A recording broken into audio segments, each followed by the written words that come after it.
start. Hello everyone. Today we are presenting our BTP project Stock Market Prediction. Earlier we built LSTM model for stock market prediction. This time we implemented the sentiment analysis model and see how it correlates with stock market prices. So, Naman, can you please present the slide? Yeah. Sentiment analysis. With real time information available to us on a massive social media platforms like Twitter, we have all the data we could ever need to create these predictions. But then comes the question, how can our computer understand what this unstructured text data means? That is where sentiment analysis comes in. What is sentiment analysis? Sentiment analysis is a particularly interesting branch of natural language processing which is used to rate the language used in a body of text. Through sentiment analysis, we can take thousands of tweets about a company and judge whether they are generally positive or negative in real time. So we will see working of sentiment analysis. We will be using pre-trained sentiment analysis model from the Flare library. As far as pre-trained model go, this one is most powerful. This model splits the text into character level tokens and assign them weight and uses the Distilbert model to make predictions. What is Flare? Flare is a powerful NLP library. Flare allows you to apply our state of art natural language processing models to our text, such as named entity recognition, part of speech tagging, etc. It is also a text embedding library. It has simple interfaces that allows us to use and combine different word and document embeddings. It is a PyTorch NLP framework. It is like built on PyTorch. Uh, Next slide. We'll see working of Flare. To use the Flare model, we first need to import the library with pip install Flare. Once installed, we will import it and initialize the model.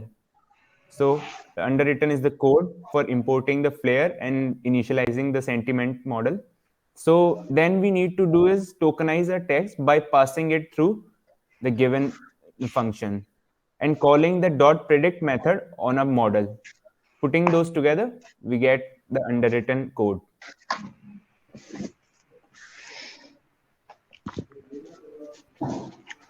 So thank you, Dipesh. After importing Flare model, we need to build our data set, and to build data set, we'll be using get data function and this function will return the our tweets in dictionary format. And after to build our data set, we will be using request library to interact with the Twitter API.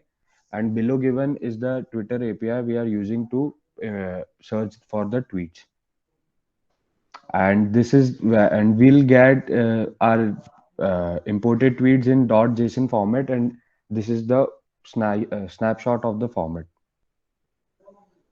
And after getting tweets, we need to improve our tweets because there will be a lot of junk in our tweets. So to improve, we'll be another using another library, params, which will give us function, and in the form of dictionary, we'll get clean tweets.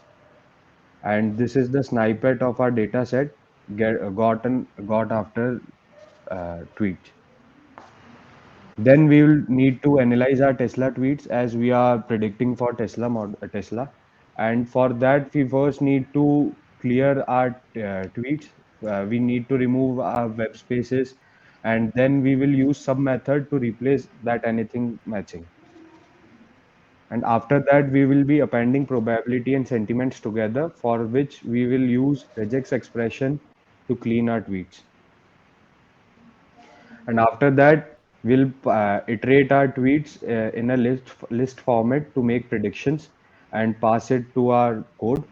And after the prediction are made, we'll extract those sentiment predictions. And then we will be adding probability and sentiments to the same data frame, and below given is the code to do so. And this is the last format we'll get for the tweets after adding sentiments and appending probability to that. Now I would like Nishchay to continue. Okay, so historical performance. Our Flare model seems to work well, but do the tweets overall sentiment correlate with the real stock price movements? So by plotting Tesla tweets sentiments alongside with Tesla's historical stock price performance, we can assess our approach potential viability. Next slide, please. So first we will need to extract the tweets, and for doing so we will import the required libraries. Then we will read the bearer token for authentication. Next slide, please. Then we will need to set up the Twitter API and pass it the date and time in the given format, and below given is the code to do so. Next. Uh, then we have created this function to subtract 60 minutes from our date time string. Uh, Inside the loop, we send a request for tweets within the 60 minutes window and then extract the information we want and append to a data frame. Next. So this is the code we are using to append tweets to a data frame. Next. Uh, so after appending the tweets to the data frame, the results is a data frame containing all the tweets containing the word Tesla from the past 7 days, and this is what the data frame looks like. Next. So next we need to extract our stock data from Yahoo Finance using the Y Finance API and do our analysis on it. Next. Uh, now that we have both the tweet sentiments and the stock prices, we will need to see if there is any correlation between them. So to do that, we will have to do a few transformation on our data, and then we can overlay the average daily sentiment of our Tesla tweet above the stock prices for Monday to Friday. Next. And this is what the overlaid results look like. As you can see, the Tesla stock prices from Monday to Friday. The sentiment originally, which was scored from -1 to 1, has been multiplied to accentuate positive and negative sentiments and centered on the average stock price value for the week. It is clear that the Twitter sentiment and stock prices are correlated during this week. Of course, a larger time span would provide greater confidence, but this provides us with the initial positive outcome to investigate further. So that was pretty much what we did in our project, and this is the list of the team members who contributed to the project. And thank you.